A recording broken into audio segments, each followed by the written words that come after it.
আসসালামু আলাইকুম। আমার আজকের পর্বে স্বাগত সবাইকে। আবারও ফিরে এলাম আপনাদের মাঝে টকঝাল মিষ্টি একটি রেসিপি শেয়ার করার জন্য। আমার আজকের রেসিপি হচ্ছে কাঁচা আমের আমসত্ত্ব।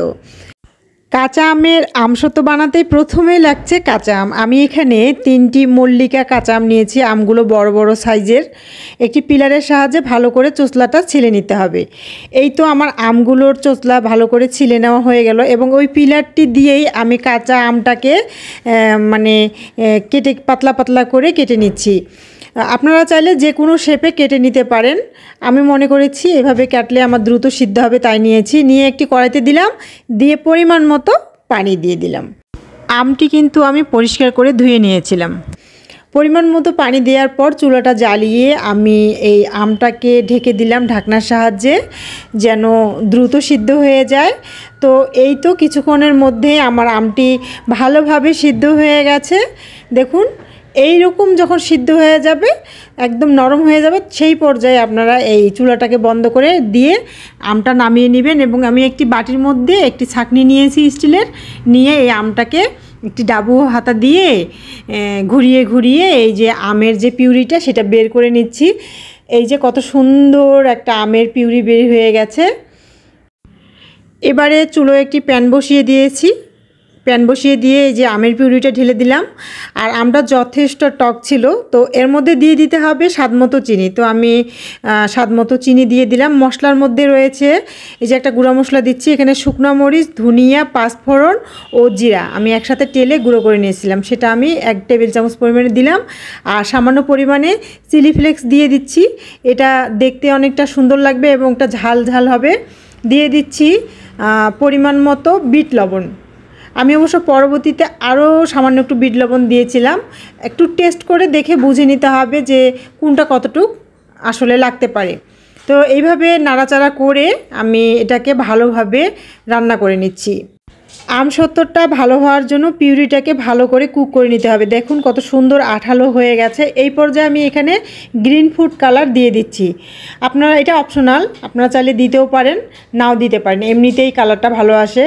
তো যেহেতু আমি কাঁচা আমের আমসত্ত্ব বানাচ্ছি, তো আমি একটা গ্রিন ফুড কালার দিলাম। দেখুন কি সুন্দর একটা আঠালো ভাব চলে আসছে। এই পর্যায়ে কিন্তু আপনারা যে কোনো পাত্রে এই আমসত্ত্বটা শুকিয়ে নিতে পারেন। আমি দ্রুত শুকানোর জন্য আর একটু টানিয়ে নিয়েছি। তো এই যে এই পর্যায়ে আমি এটাকে শুকাতে দেব। শুকানোর জন্য একটি স্টিলের থালা, একটি পিৎজার প্লেট ও আমার কাছে যে কেক বেকিং করার যে মোল্ডগুলো ছিল সেগুলো নিয়ে নিয়েছি। আপনারা চাইলে স্টিলের ট্রে নিতে পারেন। স্টিলের প্লেটে আমি সামান্য একটু সরষের তেল দিয়ে ব্রাশ করে নিচ্ছি। আর কাঁচা আমের যে পিউরিটা আমি জাল করে নিলাম সেটা আমি দিয়ে দিচ্ছি। একটি স্প্যাচুলা দিয়ে আমি সমান করে নিচ্ছি।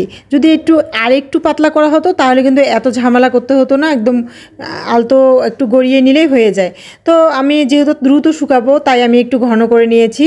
তো মোটা পাতলা বিভিন্ন শেপে আপনারা দিয়ে দিতে পারেন এটা। তো ওই যে পিৎজার যে প্লেটটা ছিল সেটা তো আমি একটু তেল ব্রাশ করে নিলাম এবং এটা আর একটু মোটা করে দিব। প্রথমটা একটু বেশি পাতলা করেছিলাম, এটা আর একটু হালকা পাতলা করে দিব। আর যে কেকের যে প্লেটটা আছে সেটাতে আমি একটু মোটা করে নেব। আর এই যে যদি আপনারা পিউরিটা পাতলা করে দেন, দেখেন ভালো করে পাকিয়ে নিতে হবে। নিয়ে এই যে একটু আলতো করে ঘুরিয়ে নিলেই বাস হয়ে গেল। আপনি আমসত্ত্ব শুকানোর জন্য প্লেটে সাজিয়ে নিলেন, আর এরকম যদি বৃষ্টি এসে যায় তখন কিভাবে এই আমসত্ত্বটি শুকাবেন? আপনি যখন গ্যাসের চুলায় রান্না করবেন তখন গ্যাসের চুলার নিচে এরকমভাবে প্লেটটি দিয়ে রাখতে পারেন। আমি এখানে উপরে শুকানোর জন্য একটি পাতিল ব্যবহার করেছি, পুরানো একটা পাতিল। হালকা তাপে আমি পাতিলটা দিয়েছি, তার উপরে যে আমসত্ত্বটা দেওয়ার প্লেটটা আমি বসিয়ে দিয়েছি। সবসময় জ্বালিয়ে রাখবো না, যখন একটু গরম হবে তখন আমি এই চুলাটাকে বন্ধ করে রেখেছিলাম। এমনি করে আমি শুকিয়ে নিয়েছি। যখন দেখবেন যে শুকিয়ে গেছে, হাত দিয়ে টাচ করলে বুঝতে পারা যাবে যে আমসত্ত্বটা হয়েছে কি না।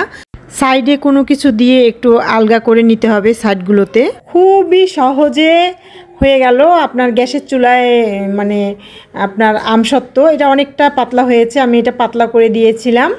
এটা 2টা প্লেট সাজিয়েছিলাম আমি, দিয়ে আপনি আপনার পছন্দ মতো শেপে কেটে নিতে পারেন। যেহেতু এটা আমি পাতলা পাতলা করে করেছি, এটা আমি মোল্ড করব। এই যে এইভাবে আপনারা মোল্ড করে নিতে পারেন।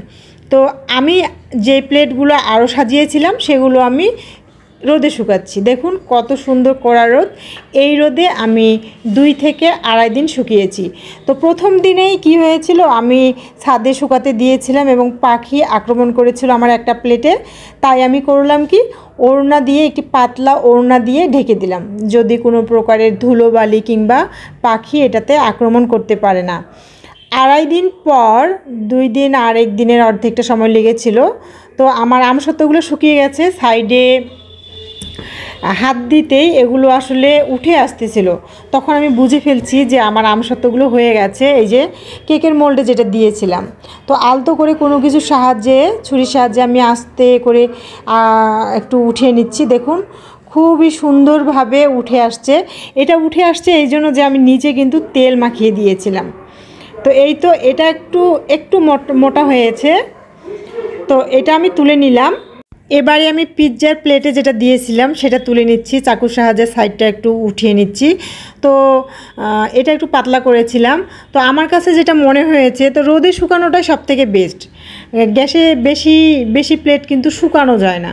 অল্প পরিমাণে বানাবেন যদি আপনারা গ্যাসের চুলায় দেন, কারণ ওখানে বেশি দেওয়া যায় না। রোদে একসাথে অনেকগুলো ট্রে প্লেট শুকিয়ে নেওয়া যায়।